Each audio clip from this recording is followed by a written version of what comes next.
Looks like she has a final conviction out of Jasper County. It shows basically that she has been exposed and used alcohol, marijuana, just about every drug you can imagine. Just lashed out one time because she was angry or mentally ill. She wasn't getting her way. She punched this woman in the face, striking one of our public servants that's out there just trying to help her. If aren't y'all supposed to be taking care of that? Aren't you supposed to be helping take care of her? Since 8 years of age, ma'am, since 8 years of age, she's been a daily drug user. Ma'am, do you think you could stop a daily drug using for 24 years? We now call Jenna Ray Horn in cause number 25 DCCR289. That's you? Inside here with Mr. Grove, your attorney and the state's attorney. As you know, you are charged with the third-degree felony of assault on a public servant, which carries with it up to 10 years in prison. Was the defendant entered the plea already? Yes, sir. Yes, sir. It's not She entered a plea, yes. You've entered a plea of guilty to the third-degree felony of assault on a public servant. A pre-sentence report has been prepared.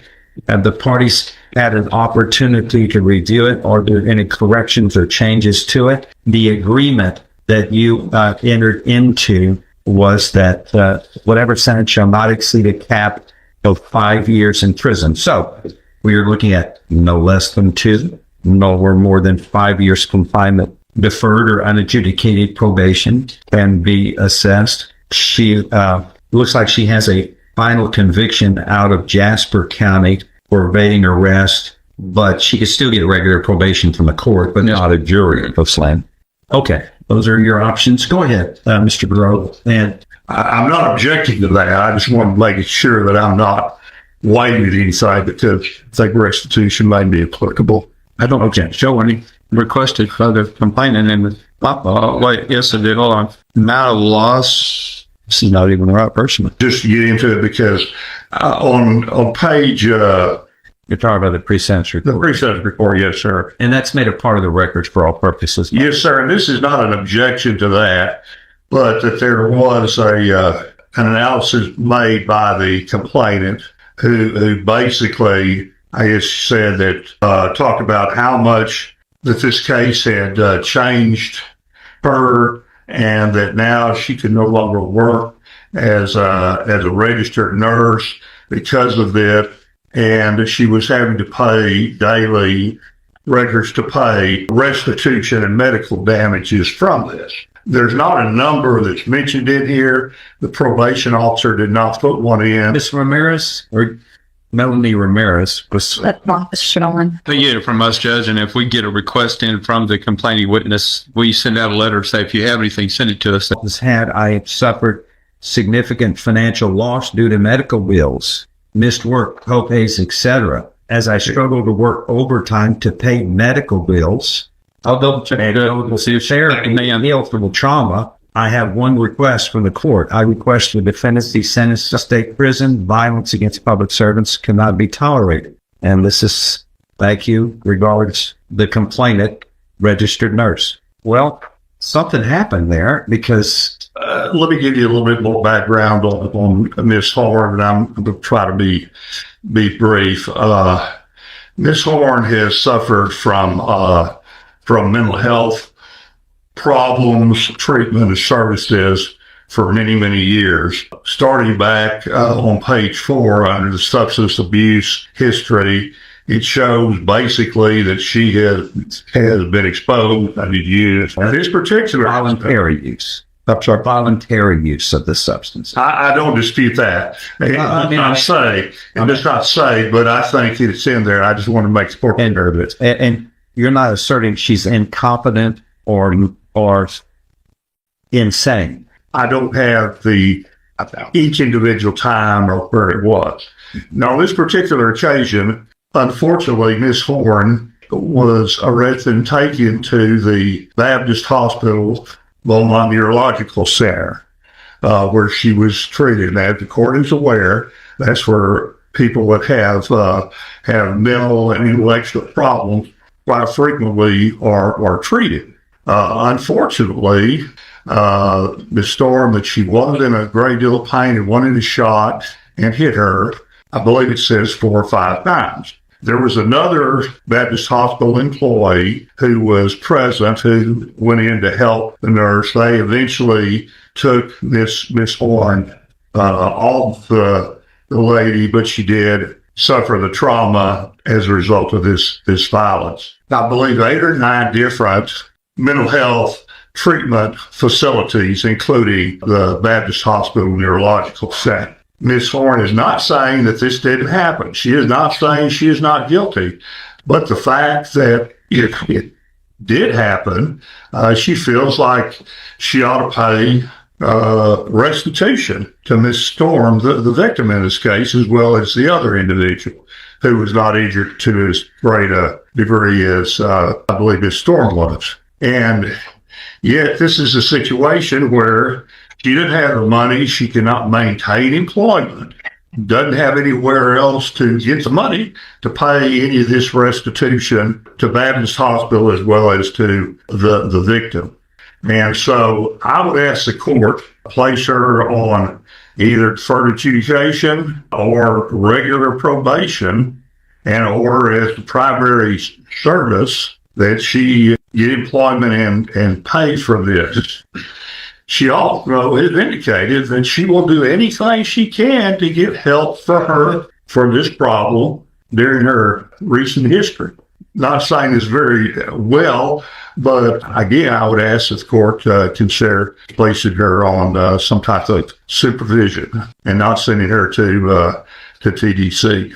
The prosecutor really is not playing today, and I honestly get it. He's tired of the whole we'll pay restitution later strategy because half the time that money never shows up and everybody knows it. It's just so wild hearing how often people try to buy themselves out of consequences with a promise that sounds good on paper but has no chance in reality. What really sticks out to me is how much the victim in this case already lost. I mean, a career, safety, peace of mind, and there's literally no payment that could fix that. I mean, the judge is listening to all of this, and you can just tell he's trying to weigh accountability against sympathy here, which, to be clear, is not an easy job at all. This kind of feels like one of those moments where every sentence in the hearing matters. But yeah, let's see how the judge handles this build-up. Judge, I really get where lost wages, medical costs, and travel expenses that she had to do during this time, but you've heard that she can't pay that. The defendant cannot pay that. She can't hold a job. She doesn't have the money to do it.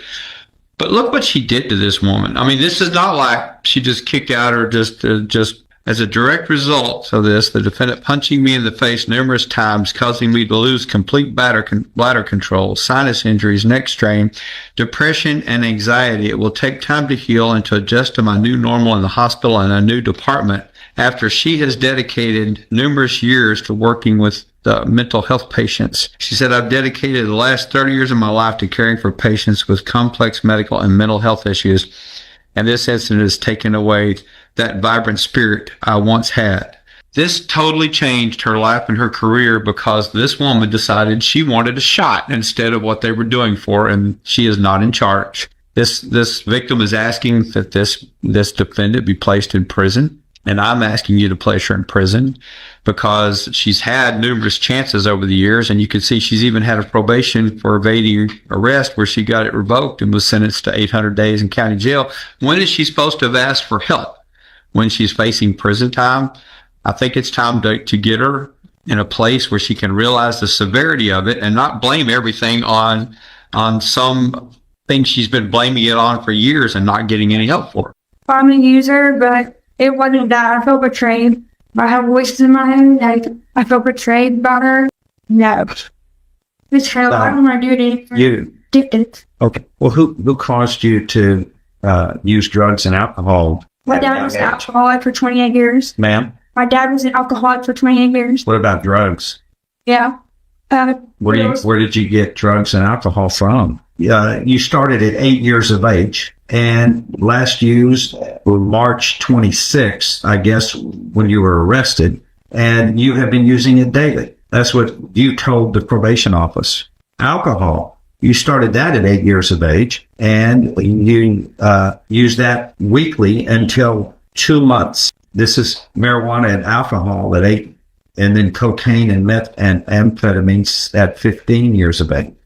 This is terrible. Of course, that's going to lead you to a catastrophic end. And here we are in court.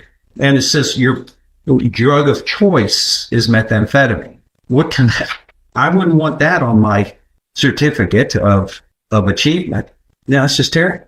Hearing about her history honestly makes this whole situation even more heartbreaking. Like, at first, I was kind of against her, but when somebody starts using that young, I mean, their entire life ends up built on trauma and survival instead of normal development. And it really does show in moments like this. It really does put into perspective how addiction rewires a person's mind to the point where they don't even know who they are without the substances.